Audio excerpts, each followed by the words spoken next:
بسم اللہ الرحمن الرحیم۔ رب اشرح لی صدری یسر لی امری واحلل عقدۃ من لسانی یفقہوا قولی۔ یا رب زدنی علما، یا رب زدنی علما، یا رب زدنی علما۔ اللہم انی اسألک علما نافعا، یا مقلب القلوب ثبت قلوبنا علی دینک۔ السلام علیکم ورحمۃ اللہ وبرکاتہ۔ امید کرتی ہوں کہ آپ تمام بہنیں بخیر و عافیت سے ہوں گی، ایمان کی بہترین حالتوں میں ہوں گی۔ اللہ رب العالمین کا شکر احسان ہے، اللہ تعالیٰ نے پھر سے زندگی عطا کی، یہ موقع دیا کہ ہم اللہ کے کلام کو سمجھ سکے، پڑھ سکے اور جان سکے کہ اللہ رب العالمین ہم سے کیا مطالبہ کر رہے ہیں اور دنیا اور آخرت کی کامیابی حاصل کر سکیں۔ الحمدللہ ہم سورہ غاشیہ کل ہم نے سٹارٹ کی تھی، تقریباً کل ہماری آدھی ہو چکی تھی۔ ہم نے دیکھا تھا کہ کس طرح سے اللہ رب العالمین یہاں پر چھا جانے والی چیز کی قسم، یعنی غاشیہ قیامت سے مراد، اس کی قسم کھائی جا رہی ہے۔ بسم اللہ الرحمن الرحیم۔ اسکرین شیئر نہیں ہو رہی۔ پھر ہم نے اس کے بعد دیکھا تھا، اسکرین شیئر ہونے تک میں تھوڑا سا مختصر سا ریویژن کرا دیتی ہوں، کہ پھر ہم نے دیکھا تھا کہ اس وقت مکذبین کا کیا حال ہوگا اور متقین کا کیا، مومنین کا کیا حال ہوگا۔ الحمدللہ کل ہم نے آیات 16 آیات تک ہم نے کل مطالعہ کیا تھا، اور ان آیات میں 1 سے لے کر 16 تک ہم نے دیکھا تھا کہ اللہ رب العالمین نے سب سے پہلے مکذبین کا حال بتایا کہ وہ اس دن ان کا کیا حال ہونے والا ہے، کس طرح سے وہ ذلیل ہوں گے اور کس طرح سے وہ بھڑکتی ہوئی آگ میں ڈالے جائیں گے، تو ان کی وہاں پر کیفیت، ان کے حالات وہاں پر کیا ہوں گے، کہ کیسے پانی کے چشمے ہوں گے، کیسا کھانا ہوگا جو ان کو موٹانا، ان کی بھوک کو مٹا سکے گا، کھولتا پانی، اس طرح۔ اور اسی کے برعکس اللہ تعالیٰ نے مومنین کی صفات، مومنین کے انعامات کا ذکر کیا تھا کہ کیا ہوں گے، ان کے چہرے تر و تازہ ہوں گے اور بہت بلند اعلیٰ جنتوں میں ہوں گے، جہاں لغو بات نہیں سنیں گے، چشمے ہوں گے جہاں ان کے لیے اونچے اونچے تخت ہوں گے، اور جہاں ان کے لیے ساغر رکھے ہوئے ہوں گے، جام کے پیالے، یعنی اور گاؤں تکے پر وہ بیٹھے ہوں گے، نفس خوبصورت غالیچے، قالینیں وغیرہ ہوں گے۔ اب اس کے بعد اللہ رب العالمین یہاں پر اب انسان کو آفاقی دلائل دیکھ کر پوچھ رہے ہیں۔ اب اس سے انسان سے سوال کیا جا رہا ہے، یہاں رب العالمین اب انسان کی طرف پوچھ رہے ہیں، کیا افلا ینظرون الی الابل کیف خلقت۔ اب اللہ سوال کیا جا رہا ہے اللہ تعالیٰ کے ذریعے سے ہم انسانوں کو، کہ اتنا سب کچھ ہوا، اب کیا تم غور نہیں کرتے، کیا بس نہیں دیکھتے تم اونٹوں کی طرف، کیسے وہ پیدا کیے گئے۔ 4 آفاقی دلائل دیے گئے ہیں۔ سب سے پہلا اب ذکر یہاں پر اونٹ کا ہے۔ اونٹ کا ہی ذکر کیوں لایا گیا؟ کیونکہ ہم میں سے بیشتر یا سب ہم جانتے ہیں کہ اونٹ یہاں پر عرب کا مشہور جانور ہے، اور اونٹ کا عام ہے، اور عرب میں اونٹ کی سواری عام ہے، اور یہ بہت مشہور اور فخر سے مانا جاتا تھا۔ اس وقت بھی طاقت کی نشانی تھی اونٹ، اور ابھی بھی ہے، اور جن عربوں کے پاس سب سے زیادہ ہوتا تھا ان کو بہت طاقتور مانا جاتا تھا۔ اور تو یہاں پر اسی کی پیدائش کے پر غور کیا جا رہا ہے، کیونکہ اسی اونٹ کے ذریعے سے، اسی اونٹ کو ہم ماتحت، انسان اس کو اپنا ماتحت بناتا ہے، اس سے کام لیتا ہے، اس سے چیزیں استعمال کرتا ہے، اس کا دودھ ہے، اس کا گوشت ہے، ہر چیز اللہ تعالیٰ نے اسے ہمارے ماتحت کر دی ہے۔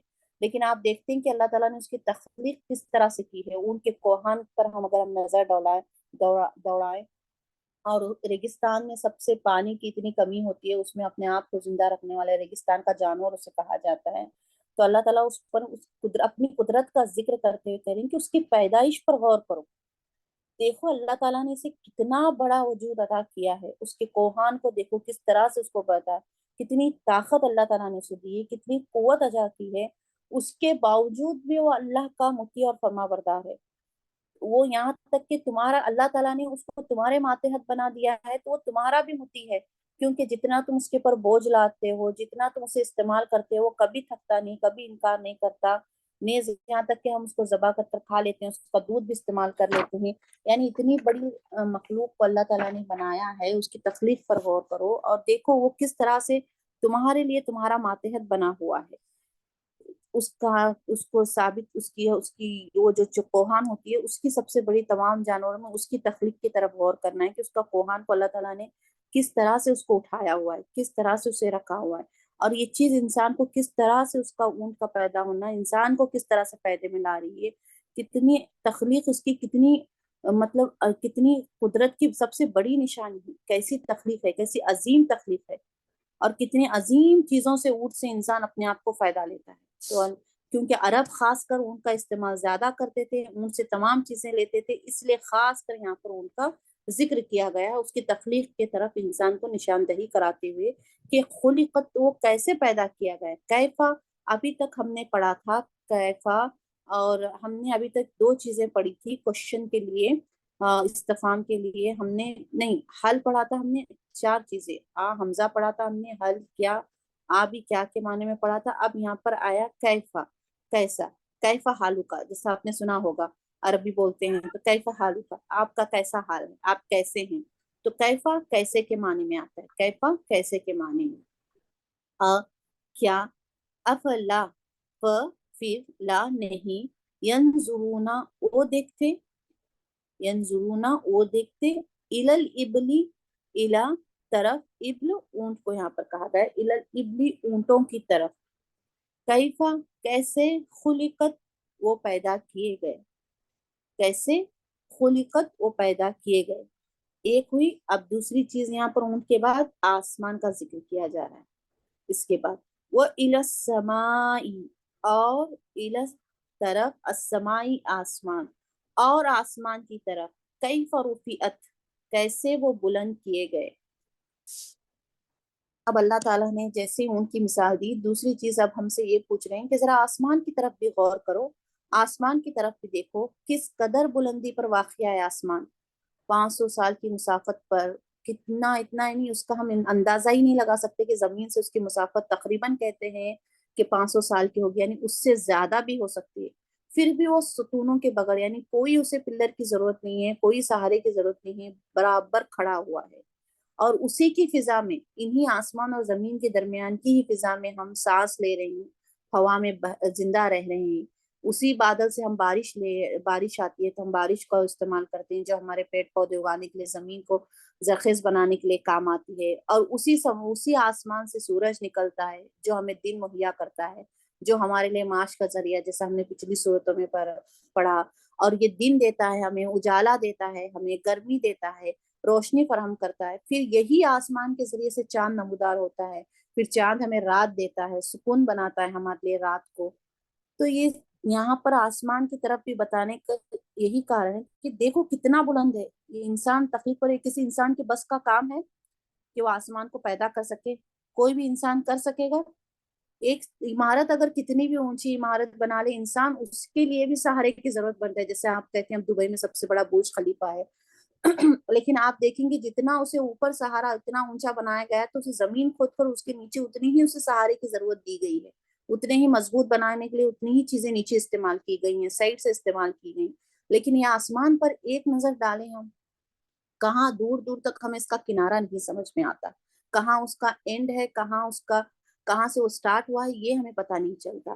پھر اللہ تعالیٰ کہہ رہے ہیں کہ دیکھو غور کرو آسمان کی طرف، کیسا رفعت وہ بلند کیے گئے ہیں، کیسا وہ اٹھایا گیا ہے، کیسا آسمان کو بلند کیا گیا ہے، اور پھر اس آسمان سے تمہیں بے شمار چیزیں، جس کا اونٹ کے ذریعے تمہیں بے شمار چیزیں فائدہ دیتی ہیں، یا آسمان کے ذریعے بھی تمہیں بے شمار چیزیں فائدہ دیتی ہیں جن کو تم اپنے استعمال میں لاتے ہو۔ آسمان کے ذریعے دن، سورج، گرمی، ہوا، سانس، رات، چاند، تارے، بارش، بادل، یہ ساری چیزیں ہیں جن کو تم اپنے فائدے کے لیے انسان استعمال کرتا ہے۔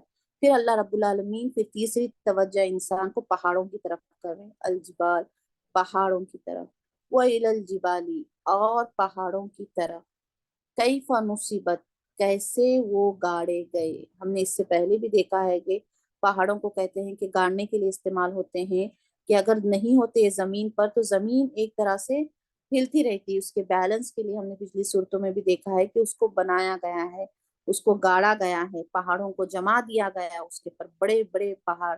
یہ بڑے بڑے پہاڑ کیا انسان کا بس ہے اتنے بڑے بڑے پہاڑوں کو پیدا کرنا؟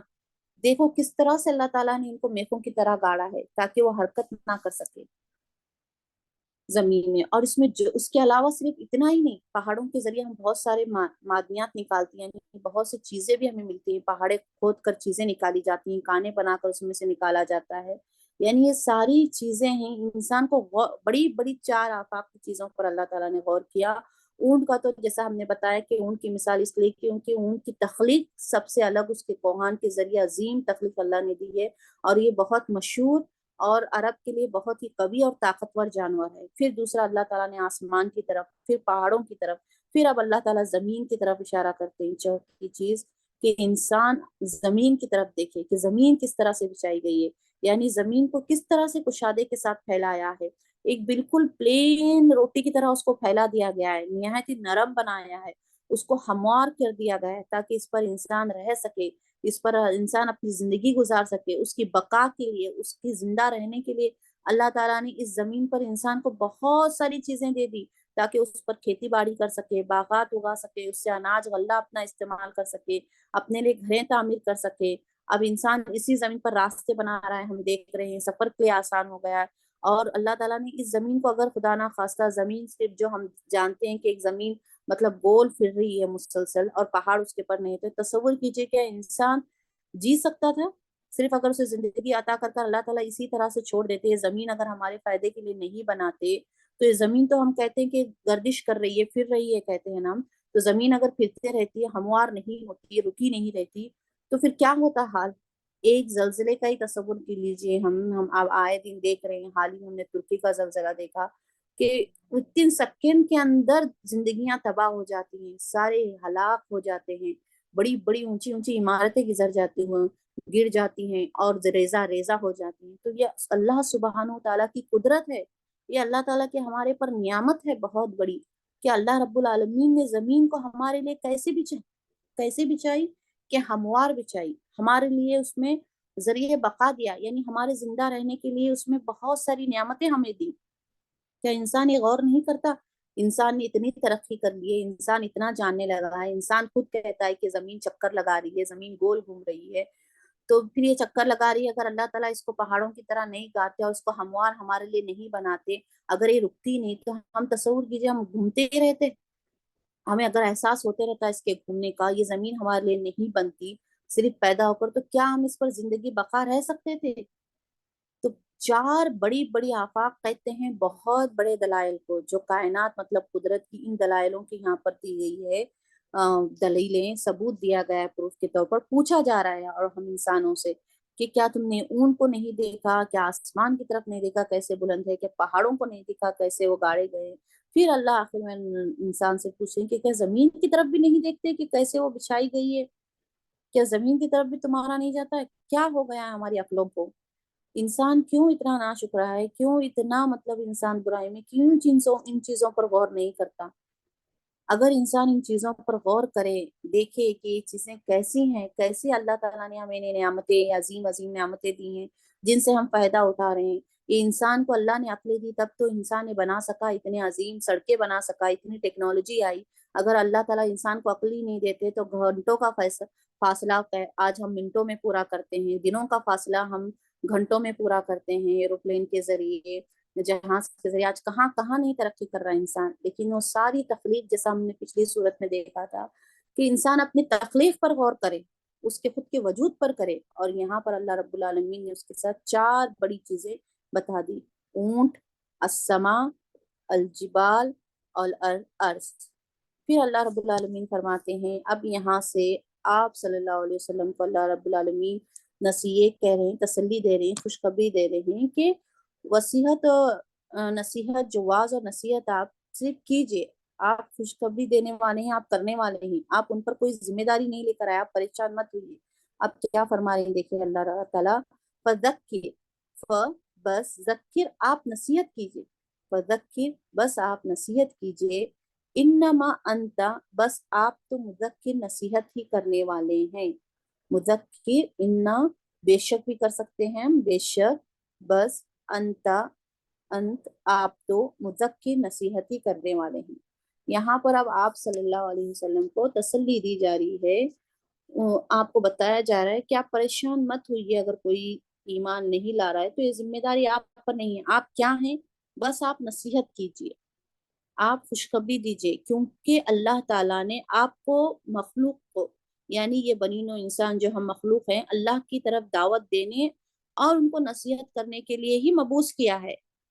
آپ کو اللہ تعالیٰ نے ان کے اوپر ایک کیا کہتے ہیں، جیسا ایک بڑا دروغہ بنا کر یعنی مسلط نہیں کیا کہ اگر وہ ایمان نہیں لائے گا تو آپ سے پوچھ گچھ ہوگی، جیسا آپ ٹیچر کہتے ہیں کہ اگر دیکھیں آپ کا بیٹا فیل ہوگا تو ہم ذمہ دار نہیں، آپ ذمہ دار ہوں گے، آپ گھر میں کیا کر رہے ہیں، آپ اس کے اوپر مسلط تھے، یعنی گھر میں آپ اس کے حاکم تھے اپنی اولاد کے، کہ بچہ کیا کر رہا ہے کیا نہیں کر رہا ہے، آپ کی ذمہ داری تھی، آپ کو دیکھنا تھا۔ یہاں پر اس طرح سے نہیں، آپ صلی اللہ علیہ وسلم کو اس طرح سے نہیں کیا گیا ہے۔ اللہ کے رسول صلی اللہ علیہ وسلم کو صرف مبعوث اس لیے کیا گیا ہے تاکہ وہ ہمیں دین کی دعوت دے، ہمارے اعمال کا وکیل بنا کر نہیں بھیجا گیا۔ بس آپ کی ذمہ داری کیا ہے؟ ہمیں اللہ کے پیغام کو ہم تک پورا ہو بہو پہنچانا جو آپ صلی اللہ علیہ وسلم نے کیا۔ اب ہماری ذمہ داری ہے کہ ہم اس پر عمل کریں۔ اگر کوئی نہیں عمل کرتا، آپ سے ہم کو تکلیف دیتا ہے، تو اس وقت اللہ تعالیٰ آپ فرما رہے ہیں کہ اس پر آپ کی کوئی ملامت، کوئی دکھ کرنے کی بات نہیں ہے، آپ پریشان مت ہوئیے۔ جیسے اللہ تعالیٰ سورہ قاف میں بھی فرماتے ہیں کہ آپ ان کے ساتھ زبردستی کرنے والے نہیں ہیں، وَمَا أَنْتَ عَلَيْهِمْ بِجَبَّارٍ، آپ ان کے ساتھ زبردستی کرنے والے نہیں ہیں۔ آپ بس فَذَكِّرْ بِالْقُرْآن، آپ قرآن کے ذریعے سے ان کو، شخص کو نصیحت کرتے رہیے اور ڈراتے رہیے میرے عذاب سے، میری وعید سے ڈراتے رہیے، میرے عذاب سے ڈراتے رہیے، میری پکڑ سے ڈراتے رہیے۔ لیکن ان کی کوئی ذمہ داری آپ پر نہیں ہے۔ لستا، نہیں ہیں آپ، لستا، نہیں ہیں آپ، لستا، نہیں ہیں آپ، علیہم، علیہ پر، ہم، ان پر بھی مسیطر، کوئی ذمہ دار یا کوئی وکیل، کوئی چیز اگر وہ ایمان نہیں لا رہے تو وہ آپ پر نہیں ہے۔ آپ کا کام نہیں ہے کسی کو زبردستی منوانا کہ آپ مان لو، بس آپ کا کام کیا ہے؟ نصیحت کرنا اور دعوت دینا، اس کے علاوہ اس سے بڑھ کر نہیں۔ حساب کتاب سزا جزا یہ سب اللہ کے ذمے ہے، انہیں لوٹ کر تو اللہ ہی کے پاس جانا ہے، اللہ رب العالمین کے پاس ہی ہمیں جانا ہے۔ اور پھر جس نے حق سے منہ موڑ لیا اور کفر کیا، اللہ تعالیٰ اسے جہنم کا ہمیشہ رہنے والا عذاب دیں گے، کسی صورت میں ہم اس سے بچ نہیں سکتے۔ تو آپ کو یہی تسلی دی جا رہی ہے کہ آپ پریشان نہ ہو۔ اللہ کے رسول صلی اللہ علیہ وسلم، دیکھیے آج ہمارا کیا اسلوب ہے، ہم ایک بار دیتے ہیں، دو بار دیتے ہیں، تین بار نہیں آئے تو بھی چھوڑ دیتے ہیں، لیکن اللہ کے رسول اتنا پریشان بھی ہوتے تھے کہ آپ صلی اللہ علیہ وسلم کو اللہ تعالیٰ تسلی دینے کے لیے اس کے علاوہ بھی آیتیں ملتی ہیں جہاں پر بھی آپ سے بتاتے ہیں کہ آپ پریشان مت دیجیے، آپ صرف دعوت دینے والے، ہدایت دینا میرا کام ہے۔ اللہ کے رسول کو تڑپ تھی کہ میری امت عذاب سے بچے، میری امت اللہ کے پکڑ سے بچے، میری امت اللہ کے جو سخت عذاب آنے والا ہے اس سے بچے، وہ جہنم کے عذاب سے بچے۔ کیوں؟ کیا فائدہ تھا؟ کتنی تکلیفیں برداشت کی۔ طائف کا واقعہ بھی آپ کو یاد ہوگا، جبرائیل امیاں آتے ہیں اور کہتے ہیں کہ اللہ کے رسول بس آپ حکم دیجئے، ان دونوں پہاڑوں کے درمیان کی یہ بستی ہے، بس اس کو تہس نہس، اگر فرشتوں کو حکم دے تو بستی تہس نہس ہو جائے گی۔ لیکن وہاں پر بھی اللہ کے رسول برداشت کرتے ہوئے کہتے ہیں کہ نہیں، ایسا بالکل نہیں، کیا ہوا، یہ اگر ایمان نہیں لائے تو ان کے آنے والی نسلیں ایمان لا سکتی۔ یہ ایمان تھا، یہ برداشت تھا اللہ کے رسول کا، صرف کس کے خاطر؟ امت سدھر جائے، امت کے لیے، امت سب اللہ کے ہو جائے، ایک اللہ کو مانے، توحید کی طرف آئے، اللہ کی دعوت کی طرف لبیک کہے، سب ایک ہو جائے۔ آخر تک فتح مکہ کے وقت آپ صلی اللہ علیہ وسلم نے کتنے، آپ صلی اللہ علیہ وسلم کے پاس حضرت ہندہ جیسی بھی خاتون آئی جس نے حضرت حمزہ رضی اللہ تعالیٰ عنہ کا کچا کلیجہ کھایا تھا، اس کو تک آپ صلی اللہ علیہ وسلم نے معاف کر دیا۔ کتنی مشکلیں، مشقتیں اللہ کے رسول نے ہم تک یہ دین کو پہنچانے کے لیے اٹھائی ہیں۔ آج ہمارے پاس آرام سے گھر بیٹھے یہ دین ہمیں مل رہا ہے، تو ہمیں پھر بھی نہ ہمیں، نہ ہماری اور یہ جتنی ساری ہمارے آنے والے نسلوں تک تو پتہ نہیں کیا حال ہوگا، ہم اس سے بھی فائدہ نہیں اٹھا رہے۔ کتنی ہمارے لیے بات ہے، کیا ہم سے پوچھا نہیں جائے گا پھر ہمارے پاس کیا اللہ کے رسول کے زمانے جیسی کوئی ایک مشقت ہے آج؟ کیا ہمارے لیے کوئی بھی ایک ایسی مشکل آ رہی ہے؟ جو تکلیفیں، جو مشقتیں آپ صلی اللہ علیہ وسلم نے، آپ کے صحابہ نے جو برداشت کی ہے، آپ جانتی ہوں گی، سیرت کا بھی ربیع الاول کا مہینہ ہی چل رہا ہے، سیرت کے ضرور مطالعہ کیجیے گا۔ رئیف المختوم کا ابتدائی دور میں کیا کیا صحابہ صحابیوں نے تکلیفیں برداشت نہیں کی جب خفیہ دعوتیں دی جا رہی تھی اسلام کی اس وقت۔ آج ہمارے سامنے گھر بیٹھے. آج تو آن لائن کا تو ابھی اتنا زیادہ شروع ہو چکا ہے. پہلے تو چلیے کہیں جا کر لینا پڑتا تھا, اس کے باوجود بھی ہم اس سے مستفید نہیں ہوتے. تو کیا ہم سے پوچھ نہیں ہوگا؟ پھر ہم کیسے سمجھ بیٹھتے ہیں کہ ہم سے نہیں پوچھا جائے گا. ہمارے پر تو یہ ذمہ داری ہے کہ ہم دوسروں تک پہنچانا ہے. ہم دوسروں تک پہنچانا تو درگنار. خود ہم مسلمان ہو رہے نہیں پکے, خود ہم ایمان نہیں لا رہے اللہ کی باتوں پر, خود ہم اپنے آپ کو مثال پیش نہیں کر رہے جیسے اللہ کے رسول نے چاہی تھی, ہم خود وہ نمونہ بن کر نہیں دکھا رہے, تو ہم دوسروں سے کیا کب پہنچائیں گے, کب تک ان کو دیں گے؟ اور اگر کسی چیز کو بولو تو پھر ہم کہتے ہیں کہ ابھی وقت ہے, دیکھیں گے انشاءاللہ, ابھی تھوڑا بچوں کی چیزوں سے ہم فارغ ہو جاتے ہیں, ابھی تو بچوں کی ایجوکیشن پر دینا ہے ہمیں دھیان, ان کا کریئر. کیا ہم سب کے پاس سرٹیفکیٹ موجود ہے کہ اس وقت میں ہماری موت آنے والی ہے, بچوں کا کچھ کریں گے تو تب ہم مرنے والے ہیں؟ اگلی سانس کا بھروسہ نہیں ہے ہمارے, اس اگلی سانس کا بھروسہ نہیں. اتنے حقیر اور اتنے محتاج ہم انسان ہیں کہ ہماری اگلی سانس کا ہم بھروسہ نہیں ہے. اور یہ چیز ہم بڑے دعوے سے کہہ لیتے ہیں کہ نہیں پھر ٹائم ملے گا تو انشاءاللہ دیکھیں گے. دنیا کے ہر کاموں کے لیے ہم وقت نکال لیتے ہیں, دنیا کے ہر چیزوں کے لیے ہمارا ٹائم نہیں ہوگا تو بھی ہم ایڈجسٹ کر کے نکال لیتے ہیں. پھر کتنا افسوس ہے ہیں. شیطان نے ہمیں کتنا مطلب اس دنیا میں ہمیں مشغول کر رکھا ہے کہ دنیا کے ہر چیز کے لیے ہمارے پاس وقت ہے, لیکن اللہ کے کلام کے لیے ہم وقت نہیں نکال سکتے. اور یہ بھی ہم بڑا احسان جانتے ہیں کہ اگر ہم ہفتے میں اللہ کے کلام کے لیے اگر 5 دن دے رہے ہیں, 6 دن دے رہے ہیں, یا 7 دن بھی پورا لے رہے ہیں, تو ہم نے کر لیا, ہم تسلی بخش ہو جاتے ہیں. جبکہ آپ صلی اللہ علیہ وسلم دن میں 70 مرتبہ سے زیادہ استغفار کرتے تھے. آپ تو بخشائے ہوئے تھے, آپ کو تو دنیا ہی میں جنت کی بشارت دی گئی تھی, آپ تو تمام انبیاؤں کے سردار تھے. پھر بھی آپ کو ڈر اور خوف تھا کہ اللہ کی پکڑ کیا ہوگی. تہجد میں سورۃ البقرہ, سورہ آل عمران کی بڑی بڑی سورتوں کی تلاوتیں کرتے تھے. کیا ان کو عالیشان محلات ملے ہوئے تھے یہاں پر, اسی لیے وہ اتنی بڑی بڑی نمازیں پڑھتے تھے یا اتنا زیادہ استغفار کرتے تھے؟ 7 دن بھوکے کھانے کے لیے نہیں ملتا تھا, لیکن ان کا ایمان, ان کا تقوی, پھر بھی اللہ کا شکر. آج ہماری ناشکری, تھوڑی سی نعمتیں اگر ہمیں ملتی نہیں ہیں تو اپنے سے اوپر والے کو اگر دیکھ لیتے ہیں کچھ اسے زیادہ ہے تو فوراً ہم ناشکری پر آتے ہیں کہ ہمارے ساتھ کیا ہو رہا ہے. اللہ ہماری حفاظت فرمائے. تو وہی کہا جا رہا ہے کہ آپ تو بس نصیحت کرنے والے ہیں, آپ اتنا پریشان مت ہوئیے اپنی امت کے لیے, آپ اتنا پریشان مت ہوئیے, آپ کا کام صرف نصیحت کرنا ہے, آپ تو نصیحت کرنے والے ہیں. نہیں ہے ان پر کوئی ذمہ داری, یعنی آپ صلی اللہ علیہ وسلم پر ان کی کوئی ذمہ داری نہیں ہے کہ اگر وہ نہیں لا رہے ہیں تو اپنا نام اعمال وہ خود بھگت لیں گے. اللہ کی پکڑ سے تو انہیں بچنا نہیں ہے, اللہ کی پکڑ سے تو بچ نہیں سکیں گے. تو آپ پریشان نہ ہوں گے. اللہ مگر جس نے روح گردانی کی اور کفر کیا تو عذاب دے گا اسے اللہ بہت بڑا. ہم نے جیسا پچھلی صورت میں ہم نے کہا تھا کہ ہم نے وہاں پر پڑھا تھا آگ کے بارے میں کہ بڑی آگ میں ان کو ڈالا جائے گا, یہاں پر بڑے عذاب کا ذکر ہے. اب اللہ رب العالمین آگے فرما رہے ہیں اللہ مگر یا سوائے, دونوں طرح سے ہم کر سکتے ہیں. سوائے کس کے؟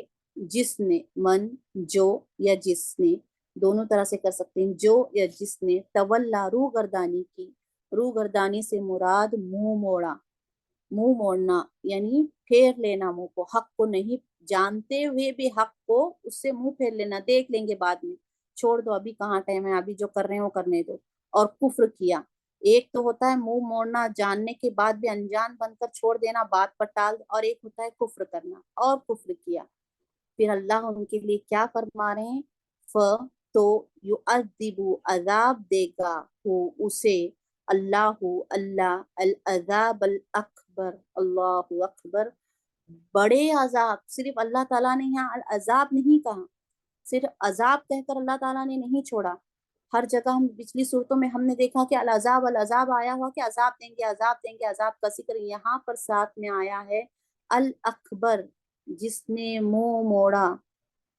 اب یہ غور کرنے کی آیت ہے کہ کون ہے منہ موڑنے والوں سے مراد. ہم غور کریں کہ کہیں اس میں ہم تو نہیں ہے کسی چیز کو جو اللہ کی آیات ہم سے مطالبہ کر رہے ہیں کہ ہم اس کے مطابق کر رہے ہیں. کفر تو ایک الگ ہی چیز ہوئی, انکار کرنا, روح گردانی بھی کرنا. ان دونوں کے لیے اللہ رب العالمین نے فرمایا العذاب الاکبر, بہت بڑا عذاب ہے, یعنی نہایت ہی سخت عذاب ہے. اور ایسا ہم نے اس سے پچھلی صورتوں میں پڑھا کہ وہاں کا عذاب کیسا ہوگا؟ دائمی ہوگا, یعنی چاہ کر بھی انسان وہاں موت مانگے گا, وہ کسی صورت میں سے موت نہیں آئے گی, وہ کسی صورت میں وہاں سے بچ نہیں سکے گا, اس کا کاش کاش ہی رہ جائے گا. یہاں پر بتایا گیا اللہم اجرنی من النار, اللہ تعالیٰ میں آگ کے جہنم سے عذاب سے بچائے، اللہم حسبنا حساب یسیرا، اللہ ہم سے آسان حساب کتاب لے۔ تو یہاں پر اللہ تعالیٰ کہہ رہے ہیں کہ اللہ تعالیٰ بہت بڑا عذاب دیں گے اسے۔ انا، بے شک یا بلا شبہ دونوں ہم نے دیکھے ہیں، بے شک، الینا ہماری ہی طرف ہے، یا بہم ان کا لوٹ کر آنا، الینا، الی طرف، نہ ہماری ہی، الینا ہمارے ہی طرف، یا بہم ان کا لوٹ کر آنا، ان کا یعنی ان سب کا جنہوں نے انکار کیا، ان سب کا، سب کا آخر سب کا ہی لوٹ کر آنا اللہ ہی کی طرف ہے۔ الینا ہماری ہی طرف، یا بہم ان کا لوٹ کر آنا ہے، یعنی تمام خلائق کو، جتنی مخلوقات کو اللہ تعالیٰ نے پیدا کیا ہے، آدم علیہ السلام سے لے کر تا قیامت تک، تمام کو ہماری طرف لوٹ کر آنا ہے، اور قیامت کے روز ان سب کو ہمارے ہی پاس اکٹھا ہونا ہے۔ پھر اکٹھا ہو کر کیا کرنا ہے؟ ثم پھر، ان یقیناً بے شک، علینا ہمارے ہی ذمے ہے، حسابہم ان کا حساب، یعنی یہ برحق بات ہے۔ یہاں پر اللہ رب العالمین کہہ رہے ہیں بچ لو، کر لو جو دنیا کی زندگی ہے، پلٹ کر آنا تو ہماری ہی طرف ہے، اور پھر حساب کا ذمہ بھی ہمارے ہی پاس ہے، اللہ رب العالمین کے پاس ہے۔ پھر انہوں نے جو کوئی، یعنی انسان نے جو کوئی اچھا یا برا عمل کیا ہوگا، اس کا حساب لینا اللہ رب العالمین کے ذمہ ہے۔ اللہ رب العالمین دیکھیں گے کہ کیا انسان نے کیا ہے، کیا انسان کے اس کے اچھے اعمال، رائی کے دانے کے برابر بھی اس کی اچھائی کو نہیں فراموش کیا جائے گا، نہ برائی کو چھوڑا جائے گا۔ ہر چیز کا اس کا صلہ جو اس نے دنیا میں کیا ہے، ہر چیز کا صلہ اسے دیا جائے گا، اسے عطا کیا جائے گا۔ کیا، فلا پھر، لا نہیں، ینظرون وہ دیکھتے، الالابلی اونٹوں کی طرف، الا ہم نے اس سے پہلے بھی پڑھا ہے، حرف جر ہے، اب اونٹوں کی طرف، کیفا کیسے، حرف استفہام یہ اسماء استفہام میں سے آ گیا، خلقت وہ پیدا کیے گئے، وہ، اور، الا طرف، السماء آسمان کی طرف، اور آسمان کی طرف، کیفا کیسے، رفعت وہ بلند کیے گئے، وہ، اور، الا طرف، الجبال پہاڑ کے پہاڑوں کی طرف، کیفا نصیبت کیسے، نصیبت وہ گاڑے گئے، وہ الی الارض وہ، اور، الا طرف، الارض زمین، اور زمین کی طرف، کیفا کیسے، سطحت وہ بچھائی گئی، فذکر بس، ذکر آپ نصیحت کیجئے یا آپ نصیحت کریں، انما انتا